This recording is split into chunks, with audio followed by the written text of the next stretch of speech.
Hello and welcome to Impact Africa, where we have conversations with diverse people and organizations who are impacting lives positively. As well, we use the platform to celebrate people, places, and positive news. I am Dr. Kemi Akiode Adebayo, known as Dr. Mama K. And in today's program, a big one for me because I can share my story as well about it. It's a topic of alopecia, and it's called Alopecia Warriors, My Hair, My Story with Ruth Kamau, who is my Kenyan sister friend. She is the managing director and owner of Ikaya Lodge and Conference Center based in Cape Town, South Africa. Ruth. Yes. Okay, before we go into your journey, with alopecia and as a warrior, as we're calling it, basically, because everybody's dealing with this as a warrior. The facts out there is that 1 in 5 of Africans, Black Africans, are struggling with alopecia, in Africa. And as well, over 40% of people worldwide, the reason for their hair loss is mostly due to alopecia. And as well, we've had some women who've come out to share their story. We know the story of Jada Pinkett Smith. We know the story of Ricky Lake and, some other African, who people like Nomazano Mbatha and Beverly Naya from Nigeria. Nomazano is from South Africa. What has been your journey with alopecia, and how have you managed to navigate that journey? Thank you so much, Dr. Mama K, for having me speak about alopecia and having me on your show. It's a real privilege because, as I mentioned to you before, I've never actually really talked about it. And not because it's just never come up in a conversation like today. And when you said alopecia warriors, I was like, I've actually never thought of myself in that way. For me, I guess maybe it's the same as someone else, but it sort of crept up on me. So I would say in 2006, my hair started falling. I used to braid my hair, I used to put on wigs, I used to do everything. I guess my hair was stressed, I don't know. But, I started noticing that, the braid would fall out and everything. And at that time, I thought I was just stressed because I was going through a period in my life that was extremely stressful. And then, I relocated here in the same year and I started this business. And I remember there was a friend of mine who said, you can just shave off all your hair, you would look fine. And I'm like, no. Never. At that time, no way. It's not happening. And so I continued to braid, and then I started noticing my braids were looking ridiculous because I was not having hair over here. And then I started wearing, I just defaulted to wigs and weaves. And, but I just didn't feel like I was expressing myself. Right. But then I was so busy getting my kids grown and doing my work and running my business, I didn't really pay much attention. Then along comes COVID. And then I'm sitting there and I'm braiding this hair because my hair at the back still grows. And I'm thinking, what am I doing? It's like, who am I deceiving? Just embrace myself. And I told my daughter, please shave off my head. And she was like, okay, like shave. I said, yeah. Are you sure? And I was like, yeah. So we went and got the shaver I used to use on my son's head to shave his hair. And I hadn't touched it for quite some years. And it was working. So we did it. And I remember feeling, it's like I had come out of this superficial cage that I didn't even know I was in. It was so liberating. And of course, after that, you're itching, because I've not had my hair shaved like that before. So I went to the shower and I had a shower, and the water on my scalp, heaven. It was so good. So my first day of being clean shaven, was wonderful. Wow. Yeah, it was wonderful. How have people reacted, to you, especially family members? I know you said your son and your daughter, but they were with you. Yeah. But when your other family members, see you, how did they react, to you? Well, I've never asked my son, actually, now that you mention it, I've never asked him what he thinks, and maybe he's too well brought up to say anything, but I've actually never asked him. He hasn't, he didn't go like, oh, Mom, what did you do? Because he wasn't there. Yes. Yeah, so he's never actually brought it up. So actually, I'll remember to ask him. My daughter, she was very happy for me to do it. She was happy to express myself, but I think she was sad. She's got beautiful long hair, like really long hair. And I think she was sad in the sense that Mommy, where's her playfulness? Because I really played with my hair. It's probably why it said, it's been real, girl. I'm off now, So I think she's gone through a process where, she's never not embraced the way that I have, but she's now embraced the fact that it doesn't make me feel sad. I think that was a concern for her, that it somehow would sadden me, but it didn't. I don't even remember that I'm bald. My mom did not like it. Yeah, my mom, I think, primarily was saddened by it. She was, she was like, why? And then I would tell her, Mommy, my hair stopped growing, and probably didn't understand it. She was just sad. It's like, why? My mom passed away last month and she still had her hair. And she's like, I have my hair. Where is this from? But she could see that I was fine. It wasn't changing my personality. And my brother, I remember the first time he saw me was after COVID. I hadn't seen any of my family for 2 years, face to face. And he was eating dinner and I took off because I love caps. So I've always worn. And I took it off and he was putting food in his mouth and he went, oh, what happened to your hair? But he was like, what happened? And I told him, well, it wasn't growing, so I shaved what was. So I think I've had those different responses, but most of it has been embracing. Nobody has criticized me for it. For you, though, which one has been more liberating? Is it knowing, that now you don't need to worry about going to the salon, or do you still have to deal with, certain things like the sun, or how do even people react, to you in terms of being a businesswoman and you come into a meeting? I know, yes, we see it. A lot of people have clean-shaven head, but I think when people see it initially, do you think they have a kind of perception about that person? Well, I was lucky because, I went from seeing people face-to-face to online meetings because I shaved my hair during COVID. So, hey, if they were shocked, they hid it really well, right? Because they probably had a little conversation on WhatsApp while I was talking and say, my gosh, what happened to her hair? But yeah, so I think by the time I was seeing people face to face, they had gotten used to my shaved head. Okay. So I think I was very fortunate in that way. But the thing is, Dr. Mama K, I forget. I forget that I don't have hair. Right?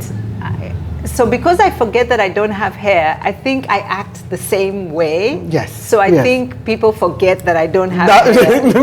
If that makes sense. No, it makes sense. You know Absolutely. what I mean? So I'm not self-conscious at all. Yes, which is good. Yeah, I'm not self-conscious at all. And maybe I should, I don't know. No, I think it's good. Yeah, so I'm not self-conscious at all. And then somebody will say, "Why did you shave your hair?" Like when you saw me the other day, you left me with hair. And yes, and then you were like, "Oh," and I'm like, "Oh yeah, haven't I seen you?" Because to me it's like it's a lifetime ago. But I have found that I'm very the temperatures. I'm very susceptible. Too much heat is a problem. Right. And too much cold is a problem. So now I have to have a cap or a hat. And like this hat, I was saying to you, this hat is this straw colored with a black band. It goes with everything. So I can wear it with my uniform. I can wear it with casual dress. I can wear it with jeans, and it just fits, and which is a godsend. But you can't really wear it in winter. So I have a felt one that is sort of a similar vibe. But I like caps. So bucket hats, caps, and J5, or at least we call them J5. I don't know what they're called these days. I don't know what they're called now as well. So anyway, so I think it's the weather that I find, Right.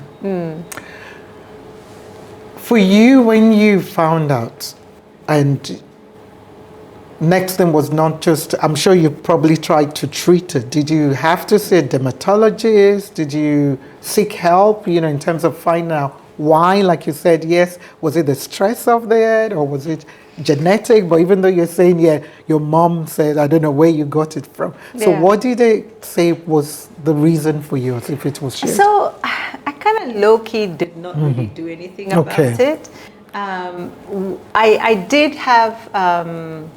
at that same time, my skin had started getting a bit ropey, right? So it wasn't looking the way it should. And that's what bothered me.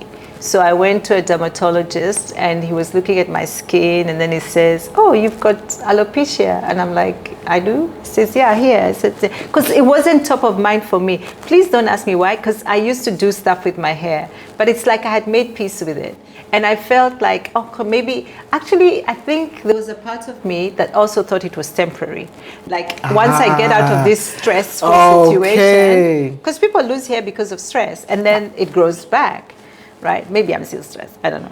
But, so he says, oh, I think you've got alopecia, blah, blah. And then he was telling me that it's a condition quite common with people of color. In Indian women also get alopecia and that sort of thing.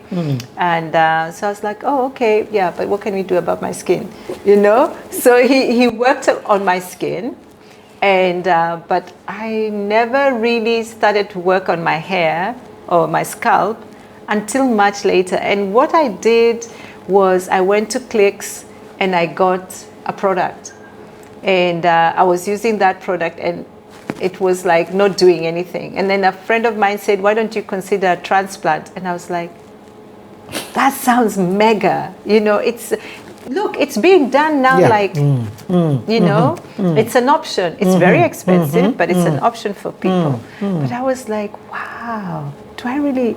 It just sounded like a lot. Yeah. But now I realize it's not really. I have a cousin who started getting alopecia, got it handled early, and she got a plasma treatment, and then she also got a transplant, and she's fine. I have another friend who went and got that plasma treatment just last year, and she's fine, So I think there are options for people with alopecia, and, I'm not ruling anything out, because my hair really does still grow at the back, and I have to shave it every day. But I'm not really conscious. I used to have this mantra, which is probably what made it very comfortable for me, because I was coming out of a very stressful situation. I used to say, well, I lost my hair, not my mind. And that seemed like a good trade-off. I love that. We'll be right back.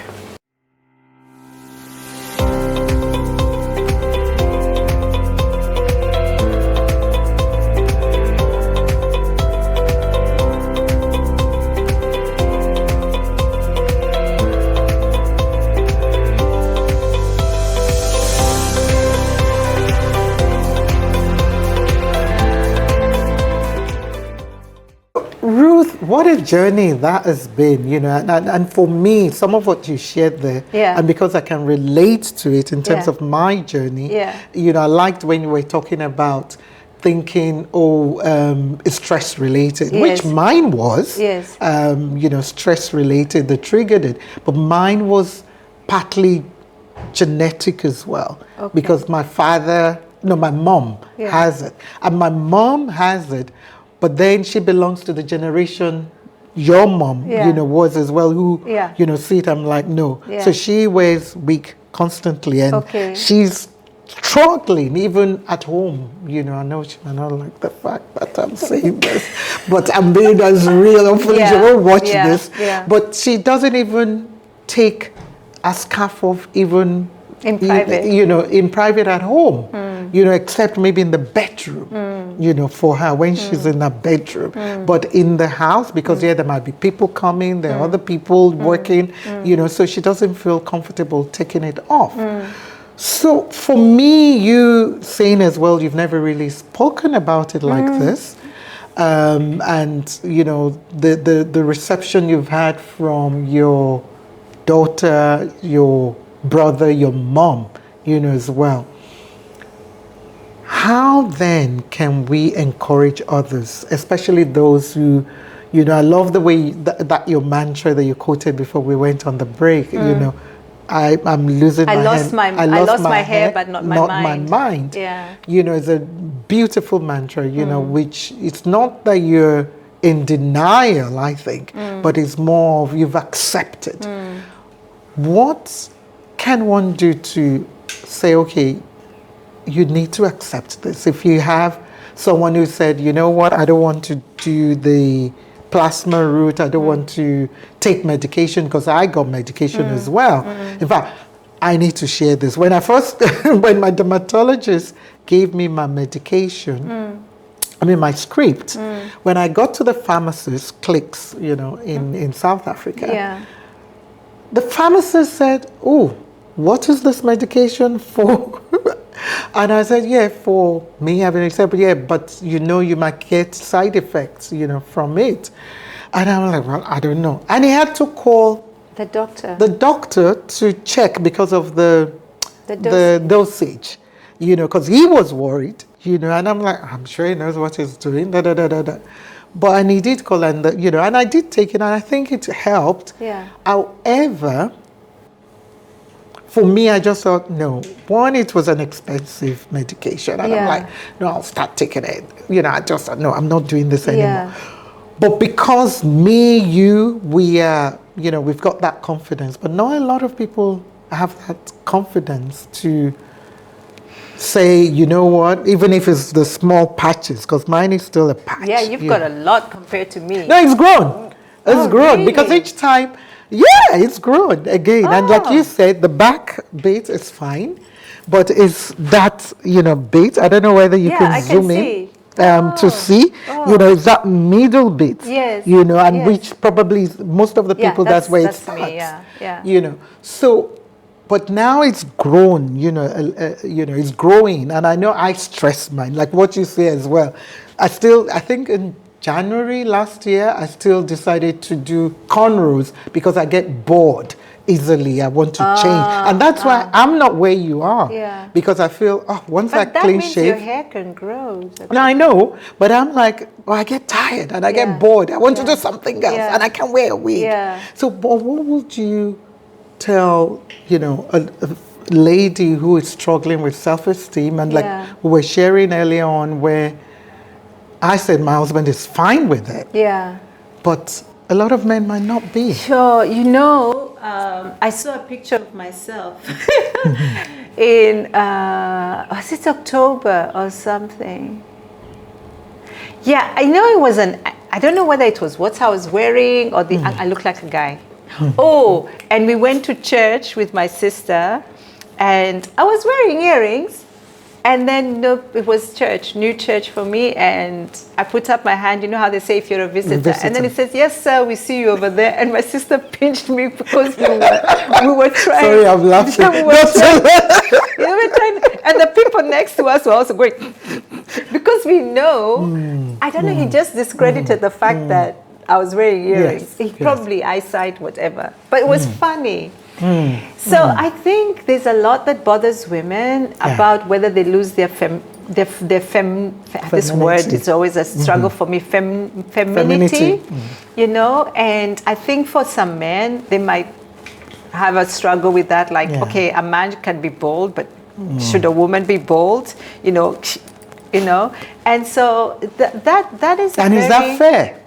A man can be bold. Of course, it's not fair. Yeah. It's not fair. I don't think there's a woman who would say, I love having alopecia.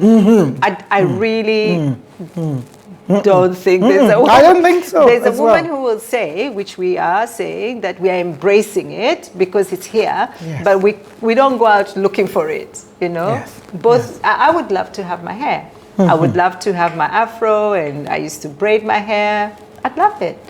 And you know, it's a good temperature control actually, you know, you don't have sunstroke, you don't feel the wind. So I would say to them, the first step is just to accept it. You just accept that this has happened.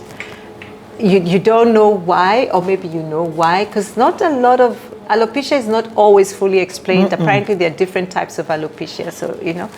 So accept it, embrace it, so that you embrace you, because this is you. Yes. Right? And then after that, find the way you're going to deal it. Some people sometimes wear wigs, sometimes they don't.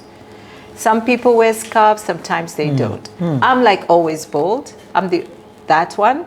But there are those who, I just don't know that I can carry off being bald and wearing a wig sometimes. And you know, some people do that. And I'm not going to judge you for it. Because today you're vibing long hair. Tomorrow you're vibing being bald. Do you? Yeah. You know, because that's what it's about. Yes. And until, Yes. and where you feel most comfortable, feel most comfortable. Also, there are those people who, like me, my sister said to me, oh, because I was so shiny, right? And that did bother me, the fact that it was so shiny. And she said, you know, there's this treatment where they put little, it's like ink dots. Right. And they use plant dyes and everything. Because I was also worried about medication that you take, because it's quite strong and it's really bad for your kidneys and things like that. So I said, okay, I'll investigate it. So I investigated, and here in Cape Town, there was a place which did those dots. So I've got those dots. And what they did was they toned down the shine, you know, so it doesn't look, you know, like shiny. It doesn't look that way. So you don't look sick. Right? And then I got a little line put here. I can see, so that trendy, yes. You know, and that process was also quite interesting for me, because I was sitting there feeling these little dots being poked on my head, and I'm thinking, okay, I guess this is where I am now, you know? And I embraced it, and I embraced, and you know, and I'd take pictures as the process was going on. So I think embracing it is very important. And you know what? If somebody meets me a year from now, and maybe I've done a hair transplant or whatever, don't judge me. Yes. It's not denial, it's just where I am. And maybe I'll never have something like that. And don't judge me either and say, but you know, she doesn't have to look like that. There's so many options. Why is she not doing this? Why is she not doing that? This is just, and that's what I would say to someone. Embrace. Wow. Thank you. Thank you so much for your time. It's been humbling hearing you share the story as an alopecia warrior, because like you said, there's a new term for you, but that's what, you know, people like you and me, although I'm still on that journey, you know, of whether making a decision, but like you said, do you. Do you, honestly, you know, that's Dr. what's important. Dr. K, do you? And if your hair grows, don't apologize for it either. You know, don't say, oh no, I'm doing this show and now my hair has grown and now I don't have a leg to stand on. Your hair grew back. Yeah. But you still had the experience of what it means to have alopecia. Wow. Thank you so much. You're welcome. We celebrate you. And I celebrate you.